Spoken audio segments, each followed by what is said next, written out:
1 ya, atau jam 12 lah, Bu. 12 gitu ya. Kamu kirim ke Ibu.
Sudah kamu kirim, Ma? Bentar, Bu.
Kemarin saya yang mengajar persalinan macet itu anak B.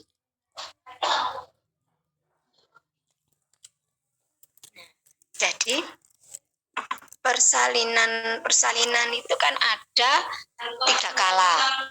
Kala 1, kala 2, kala 3. Yang macet kita ini adalah kala 1 dan kala 2. Kala 1 itu kala apa? Kala 1 itu kala pembukaan. Nah, kala pembukaan 0 sampai 10. Tuh. Nah, kala pembukaan itu dibagi 3. Fase laten, fase aktif. Tulisan aku ngomong ini kui. Persalinan ada 3 kala, kala 1, kala 2, kala 3. Nah, persalinan macet yang kita bahas ini di kala 1 sama kala 2. Nah, kala 1 itu dibagi 3. Fase laten, bagi 2, fase laten sama fase aktif. Fase aktif itu dibagi 3. Aktif akselerasi, ya, itu 3 sampai 4 itu akselerasi. Nah, deselerasi 4 sampai 9. 9 sampai 10 dilatasi maksimal. Tuh. Nah, inilah kita enggak tahu macetnya ada di mana. Tuh ya.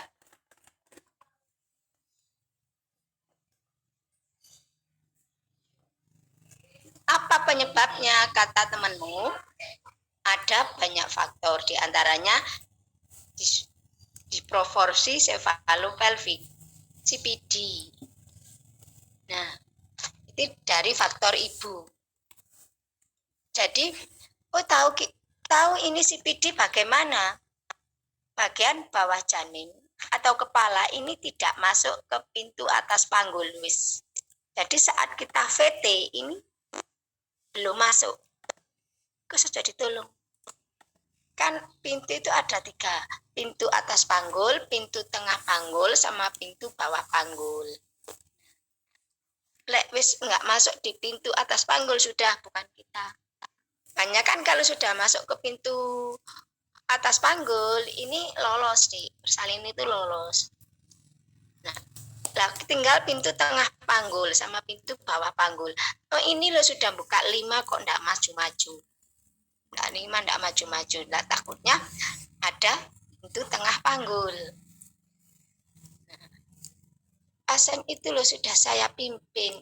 Sudah kroning kepalanya ini lo sudah kroning tampak 4, tampak 6 cm tapi belum lahir. Nah, takutnya pintu bawah panggul. Kayak gitu. CPD ya. Yang kedua malpresentasi. Kelainan letak kepala. Yang boleh kita tolong itu cuma 1, yaitu letak belakang kepala. Begitu kita VT itu tampak teraba ubun-ubun kecil. Ya, jadi suboksiput kita VT begini. Nah, ini posisi yang menguntungkan buat kita. Lainnya tidak. Jadi kita boleh menolong itu cuma posisi ini, Dok. Oh, kalau kita VT ternyata kok ubun-ubun besar. Ubun besar itu ini. Nah, pas diporamin di sini. Nah, ubun-ubun besar ini sudah jangan. Tandanya bagaimana, Bu? Oh, kita itu VT ubun-ubun kecil, kita itu VT ubun-ubun besar. Kalau ubun-ubun kecil, maka kamu akan teraba sutura ini seperti segi 4. Tapi kalau kamu ubun-ubun besar, meraba sutura ini memanjang, kalau ini kok sutura itu pertemuan. Jadi teraba lunak gitu. Itu kok teraba memanjang, ini berarti ubun-ubun besar itu diameter terbesar. Jangan ditolong. Ya. Rujukan. Jangan coba-coba daripada kita merujuk di proses-proses perjalanan persalinan. Kan ada pepatah, lebih baik rujukan awal daripada rujukan di proses perjalanan. Rujukan awal, Bu. Ini kelihatannya kok kepalanya itu posisinya tidak kurang menguntungkan ya. Nanti daripada di sini ada masalah, terus sudah saya observasi lama tidak lahir, lebih baik ibu bersalin di rumah sakit. Sarankan seperti itu. Saya tidak mau, Bu. Tidak mau ya itu urusan dia. Kalau orangnya masih dalam keadaan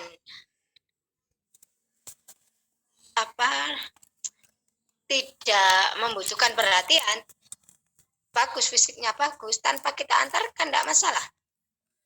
Terserah deh, tidak lahir di kita itu urusan dia. Pokoknya jangan lahir di kita. Nah, tapi dek, kalau sudah kamu observasi dan pasiennya itu sudah lemah ya harus kamu rujuk, harus kamu dampingi. Kita harus mengantar. Oh ternyata tidak mau partus di kita, ya yang masih rujukan awal. Kan enggak kita antarkan, enggak masalah, kaunya masih bagus, belum kita observasi, tidak membutuhkan perhatian. Nah, mau lahir di mana saja itu urusan dia. Nasib itu soalnya enggak tentu deh. Jangan sampai seperti ini. Dulu itu loh ya, saya rujuk. Ternyata lahir di bidan A, lahir di sana. Pas lahir deh, saya observasi aja. Dulu itu ketika saya praktek di rumah sakit, nah kebanyakan kan kerja dulu, dapat pengalaman praktek gitu toh. Dulu itu ketika saya di rumah sakit, dan posisinya itu posisi letak puncak lahir kok. Sekarang kamu coba-coba di rumah kamu.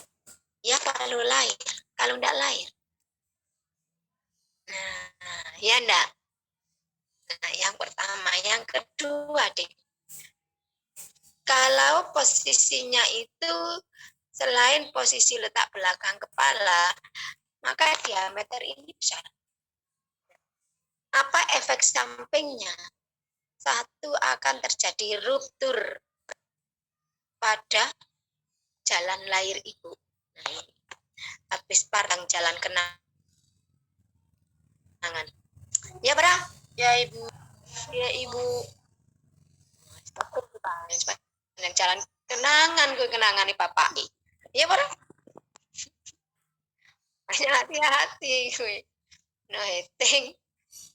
Luka wombo, mari jahite gak dadi lah repair kok. Baikan urakinana. Tuh.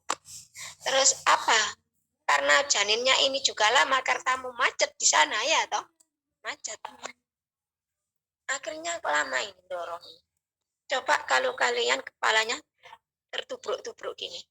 Kira-kira sakit enggak? Sakit ora? Sakit, Ibu. Sakit iya. Maka akan sakit. Begitu juga janin, maka akan terjadi kaput pada kepala janin. Kaput cuma berisi cairan, tidak begitu fatal. Nah, itu berisinya cairan pada superiostinum. Tetapi kalau sepal maka ada pembuluh darah yang pecah. Kelamaan nih, ya kali tergentur itu loh. Nah, kayak gitu. Yo, tuh. Itu efek sampingnya. Makanya jangan coba-coba sekiranya ya kalau lahir di rumah sakit itu urusannya SPOG, Dik. Lahir, saya nolong di rumah sakit, lahir nih, alhamdulillah. Saya nolong di rumah sakit nggak lahir itu urusannya SPOG, langsung naik. Tapi kalau di rumah kita, Dik, perjalanan dari rumah kita ke rumah sakit 1 jam, anggap saja 1 jam ya. Terus belum menghubungi A, menghubungi B, menghubungi A, menghubungi B. Nah, takutnya terjadi terlambat. Terus terlambat tertolong meninggal. AMP wis. Ya, di rumah sakit bayangnya SPOG, Bu Rohama juga sering nolong sungsang. Tapi itu di rumah sakit. Di rumah aku yang mau ta. Ya enggak? Di rumah sakit saya pun juga pernah jahit grade 3. Tapi itu di rumah sakit, dong aku yang mau ta. Nah, ibaratnya seperti itu ya. Payungnya tuh siapa? Itu malpresentasi yang menyebabkan terlambat. Yang ketiga itu adalah primi. Nah, primi itu orang belum mengetahui sehingga bingung. Masih his palsu sudah bingung. Akhirnya kita vita viti. Karena ibunya bingung, kita ingin mengetahui. Nah, karena sering di VT bisa terjadi infeksi. Satu, yang kedua ketuban pecah. Karena kan ada rangsangan toh. Nah, wis. Jadi lek wis ketuban pecah wis alamat gara-gara sering di VT. Oh, pertama datang kita cek, oh masih palsu, kita VT masih pembukaan 1 ke 3 itu berapa jam? Kurang lebih 13 jam ya toh. Piro dek? 13 jaman. Nah, mari ngono wis di VT ketubane pecah. Itu penyebab faktor. PC nanti kamu screenshot ya. Saya tidak mau data teko PC kan nggak ono komplain-komplainan. Nah. Baik, Bu. KPD. Jadi sudah saya bahas, mungkin juga karena ketuban pecah dini. Kena opo lek KPD itu kok tambah bisa menyebabkan partus lama? Air itu kan bisa turun walaupun sedikit. Ya enggak? Air itu turun sehingga membuka jalan lahir dek. Nah, tapi kalau airnya ini enggak ada, ketubannya ini enggak ada yang membuka langsung kepala. Nah, kepala kan bulat, besar. Tidak ada yang ngisi ruangnya. Jadi jangan sampai dipecah dulu sebelum pembukaan lengkap. Pembukaan lengkap kroning itu ojo dipecah.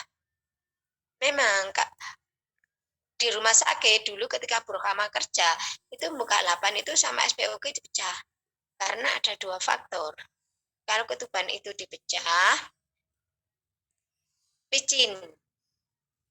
Nah, katanya bisa cepat turun. Yang kedua,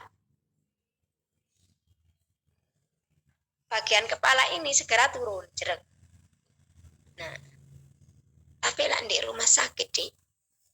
Ya enggak, ternyata lambat, di-trip sama dokter. Nah, di rumah kita, dan enggak boleh ngetrip, karena partus buatan atau ngedrip itu hanya boleh dilakukan di rumah sakit yang ada OK-nya. Jadi kena OK ini gak oleh. Begitu di drip terus terjadi gawat janin, itu langsung naik ke OK. Nanti kamu sama dokter ketika PKK 3 akan ngerti, D ini partus buatan. Drip oksitosin D. Kayak gitu. Tapi sekarang sudah jarang. Seperti vakum, drip, persalinan sungsang, ditolong pervagina itu sudah jarang. Karena dokter pun akan menawari. Ini loh komplikasinya. Nah, orang itu sekarang anak itu rata-rata cuma 2-3, mis. Kalau nggak loro ya telu. Buat anak cuma 2, cuma 3 aja kok mau dilahirkan secara sengsara, ya enggak? Jarang. Sekarang ada kasus seperti apalagi vakum, kalian nggak akan nemui. Nggak ada yang mau. Disedot, seret. Nah, itu adalah faktor KPD. Kenapa hati-hati? Jangan sampai ketuban pecah dulu. Karena fungsinya ketuban ini bisa membuka jalan lahir. Ya. Kalau analgesik dan anestesi ini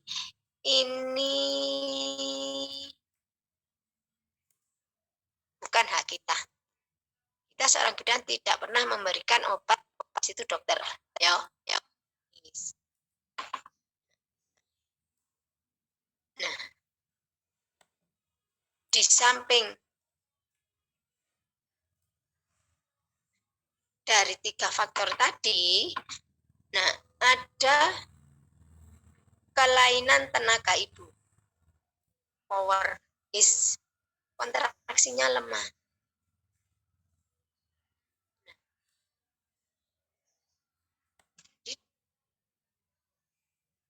Dari ibu kontraksinya lemah. Kontraksinya itu lemah, maka HIS ini maka tidak akan ada yang mendorong. Kenapa kontraksi ini kok lemah? 1, KU ibu. Mungkin ibunya sakit atau apa. 2,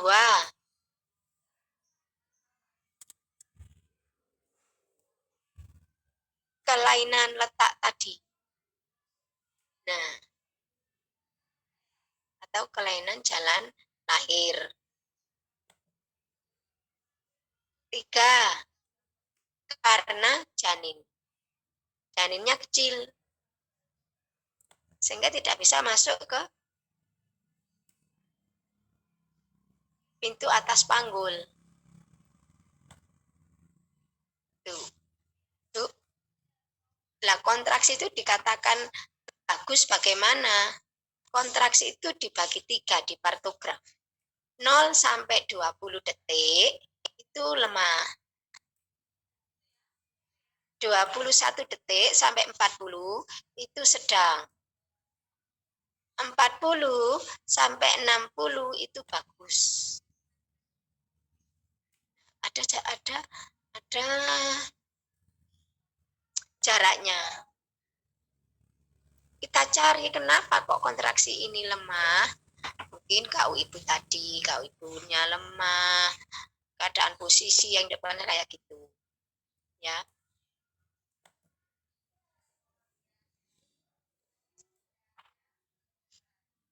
Nah,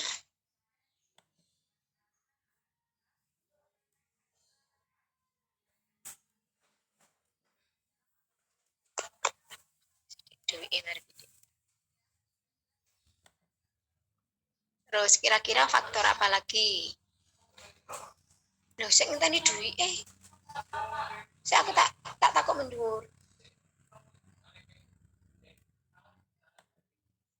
Oh iya iya iya.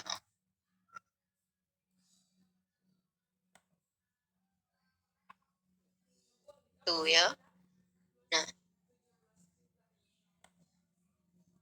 oh Bu, berarti kalau di atas 60 detik bagus.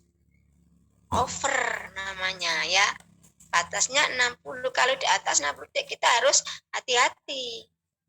Takutnya kontraksi yang terlalu kuat tanpa diimbangi dengan pembukaan jalan lahir atau segmen bawah rahim, maka akan terjadi ruptur. Ya, takutnya itu. Ruptur uterus.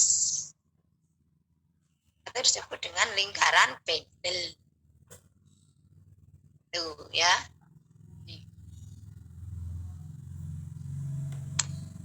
Sudah, untuk sementara cukup sampai sekian. Aku mau kirim materi aku deh. Kirim materi vakum. Partus lama. Sungsang. Resusitasi. KBI. Itu yang kalian buat praktek nanti. Ya sudah, untuk sementara PC tolong di screenshot ya. Sudah Ibu. Ya sudah, cukup ini saja. Saya tak tulis sing nama kelompok maju kok kayak untuk nilai mundaan.